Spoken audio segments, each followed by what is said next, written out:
네, 양쌤과 함께하는 거꾸로 수업 10번째 영상 시작할게요. 오늘은 일제 국권 침탈 과정에 대해서 살펴볼 겁니다. 구체적으로는요, 러일 전쟁에서부터 우리나라가 식민지가 되는 한일 병합조약이 체결되기까지의 과정을 자세히 살펴볼 거예요. 그래서 오늘의 학습 목표는 바로 일본의 국권 침탈 과정을 설명할 수 있다가 되겠습니다. 오늘 이번 시간에는요, 일제 국권 침탈 과정에 대해서 한번 자세히 살펴보고요. 다음 시간에는 이것에 대항한 국권 수호 운동에 대해서 알아보도록 하겠습니다. 먼저 필기할 내용을 제시해 주려고 하는데요. 사실 일본의 국권 침탈 과정은 이렇게 9가지 정도의 사건으로 요약해 볼 수 있어요.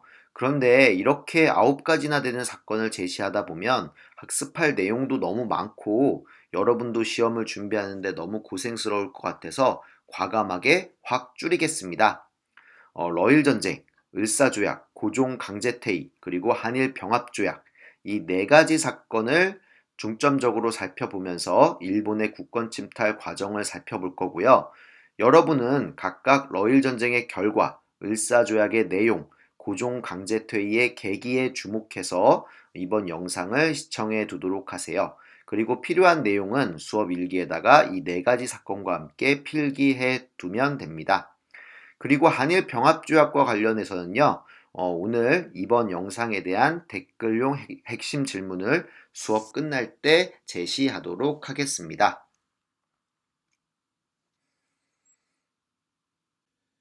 네, 그럼 러일 전쟁부터 본격적으로 살펴보도록 할게요. 먼저 러일 전쟁의 배경에 대해서 간단하게 언급하도록 하겠습니다. 이 풍자는 러일 전쟁을 묘사하고 있는데요. 그림에서 보이는 것과 같이 러일 전쟁은 바로 한반도에 대한 주도권을 두고 러시아와 일본 간에 발생한 전쟁입니다. 일본은 청일전쟁에서 승리함으로써 청나라라고 하는 라이벌을 물리쳤지만요. 삼국 간섭 이후 러시아라고 하는 새로운 라이벌을 맞이하게 됩니다. 그래서 일본은 한반도를 차지하기 위해 러시아를 공격하게 되고 이렇게 러일 전쟁이 발생하는 거죠. 그럼 러일 전쟁 중에 어떻게 일본이 우리나라의 국권을 침탈했는지 그 내용들에 대해서 살펴볼게요. 크게 두 가지가 있는데요. 첫 번째는 바로 영토권을 침해한 겁니다. 지도에서 보이는 것과 같이 러일 전쟁의 주 무대가요. 바로 한반도와 만주 지역이었습니다. 일본은 강제로 대한제국과 조약을 맺어서 대한제국의 영토를 마음대로 군사기지로 이용할 수 있게 됩니다. 이것이 러일 전쟁 중에 있었던 첫 번째 국권 침탈 내용이라고 볼 수 있습니다. 두 번째는요, 바로 고문을 파견한 건데요. 고문이라고 하는 거는 이제 정치적 조언이나 정치적 도움을 주는 그러한 정치가들을 이야기합니다. 먼저 재정고문으로 메가타를 파견을 하고요. 외교고문으로 스티븐스를 파견을 하는데요. 사실 이때 재정고문 메가타와 외교고문 스티븐스는 진정 대한제국을 위해서 일했던 것이 아니라 일본을 위해서 일제가 우리나라의 내정 간섭을 하기 위해서 파견된 그러한 정치가였다라고 보면 됩니다. 이로써 러일 전쟁 중에 우리나라는 재정이나 외교와 관련해서 주도적인 정책을 시행할 수 없게 됩니다. 그리고 중요한 게 바로 러일 전쟁의 결과인데요. 러일 전쟁의 결과 가스라 테프트 밀약, 제2차 영일동맹, 포츠머스 조약이라고 하는 세 가지 조약이 맺어지게 됩니다. 각각 미국과 영국, 러시아와 맺어진 조약인데요. 이 세 가지 조약의 공통적인 내용은 바로 일본의 한반도 지배권을 미국과 영국, 러시아가 모두 인정해 줬다라는 겁니다. 그래서 러일 전쟁이 일본의 승리로 끝남으로써요. 이제 일본이 한반도를 지배하는 것이 어느 정도 그 열강들 사이에서는 기정사실화 되는 겁니다. 네, 그럼 두 번째 을사조약에 대해서 살펴볼게요. 을사조약 체결은 일제 국권 침탈 과정에서 가장 중요한 의미를 가진 사건입니다. 을사조약의 내용과 을사조약의 영향으로 인해서 결국 우리나라가 일본의 식민지가 되었다라고 해도 지나치지 않은데요. 일제 국권 침탈 과정에서 가장 큰 반발이 있었던 것도 바로 이 을사조약이었습니다. 을사조약의 체결 과정에 대해서 간단하게 한번 살펴보면요. 오른쪽 그림이 을사조약의 체결을 나타낸 것입니다. 보이는 것과 같이 을사오적이라고 하는 5명의 대한제국 관료와 일본 군인이 강요를 해서 체결된 조약이 을사조약인데요. 고종황제를 위협해서 강제로 체결을 했고 고종황제는 사실상 을사조약의 체결을 거부했기 때문에 이 조약은 국제법상으로 무효입니다. 그럼에도 불구하고 일본은 을사조약의 내용을 강제로 이행하게 되는 거죠. 그렇다면 을사조약의 내용이 무엇이냐?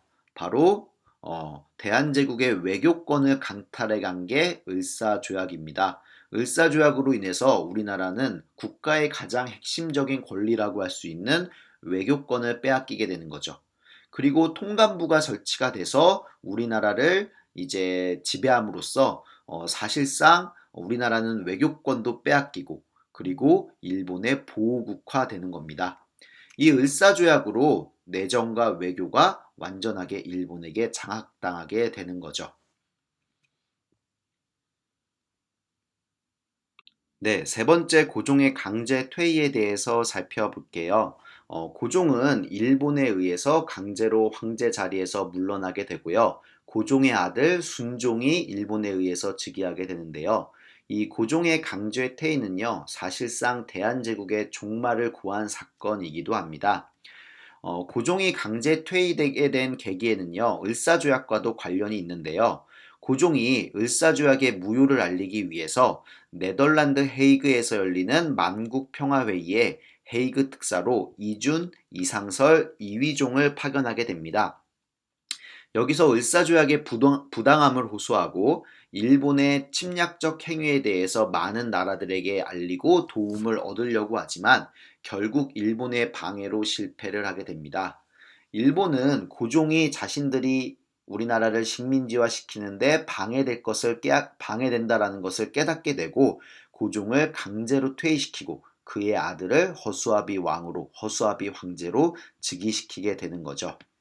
이 고종까지 강제 퇴위됨에 따라 이제 일본의 한반도 식민지화 정책은 더욱 가속화되게 됩니다. 그래서 을사조약 이후에 일본은 여러 가지로 우리나라의 국가적 권리를 빠르게 뺏어가게 되는데요. 먼저 정미 7조약이라고 불리는 한일 신협약을 맺어서 일본인 차관을 임명하게 됩니다. 차관이라고 하는 것은 장관 밑에 있는 관료 계층을 의미하는데요. 이 차관층을 일본인으로 다 바꿈으로써 대한제국의 내정을 완전히 장악하게 되는 거죠. 그 이후에는요, 군대를 해산하고요, 그리고 사법권을 강탈하고 경찰권까지 강탈하면서 우리나라의 거의 모든 국가적 권리를 뺏어가게 됩니다. 그리고 마지막으로 바로 한일 병합조약이 체결되게 되는 거죠. 한일 병합조약으로 인해서 우리나라는 완전한 일본의 식민지가 되었습니다. 왼쪽에 보이는 것이 바로 한일 병합조약의 문서인데요. 우리가 경술국치라고 하는 말은 경술련에 있었던 국가적 큰 치욕이다라고 하는 뜻입니다. 그래서 경술련 1910년부터 우리나라는 일제 식민지가 돼서 1945년 광복할 때까지 35년간의 치욕스러운 식민지 생활을 하게 되는 거죠. 그래서 한일병합조약의 의미와 관련해서 오늘 핵심용 댓글 질문을 드리도록 하겠습니다. 바로 왜 한일병합조약은 무효인가 라고 하는 질문인데요. 한일병합조약도 을사조약과 마찬가지로 무효라고 이야기를 합니다. 그 근거를 여러분이 인터넷에 검색하면서 한번 찾아봐 주시고요. 그 내용을 유튜브나 아니면 밴드 동영상에다가 댓글로 남겨주시기 바랍니다. 그래서 이번 시간에 일제 국권 침탈 과정들을 쭉 살펴봤고요. 다음 시간에는 이러한 일제 국권 침탈에 대항한 국권수호 운동에 대해서 살펴보도록 하겠습니다. 네, 10번째 거꾸로 수업 영상 마치도록 하겠습니다. 수고 많으셨어요.